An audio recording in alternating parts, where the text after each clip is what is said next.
3 கேள்விகள் மட்டும். இதற்கு பிறகு எந்த பெண்ணும் உன்னை இன்றி இருக்க முடியாது. முதல் கேள்வி, நீங்க சீக்ரெட்லி ட்ரை பண்ணணும் நினைக்கிற ஒரு விஷயம் என்ன?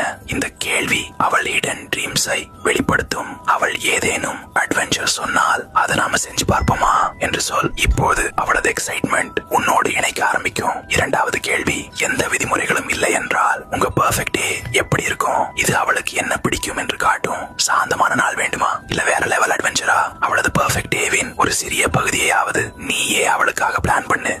அவளுக்கு நீதான் அவளுடைய மிஸ்ஸிங் பீஸ் இன் லைஃப் போல தெரிக்க ஆரம்பிக்கும். மூன்றாவது கேள்வி, உங்க வாழ்க்கை உங்களுக்கு கற்ற டஃபஸ்ட் லெசன் என்ன? இது அவளது ஸ்ட்ரகிள்ஸ், டீப்பான எமோஷன்ஸை வெளிக்கொண்டு வரும். நேரம் எடுத்துக்கொண்டு கேள், சும்மா தலையாட்டி சொல். நீ நினைக்கிறதுக்கு மேல நீ ஸ்ட்ராங்கர் இருக்க என்று அவள் உன்மேல் நம்பிக்கை வைக்க ஆரம்பிப்பாள். கவனமா கேள், ஏனென்றால் நாம மீண்டும் சந்திக்கலாமா தெரியாது. ஃபாலோ பண்ணு அன்ஃபோல்ட் லெகசி. மேலும் மக்களை எப்படி கண்ட்ரோல் பண்றது என்று கற்றுக்கொள்ள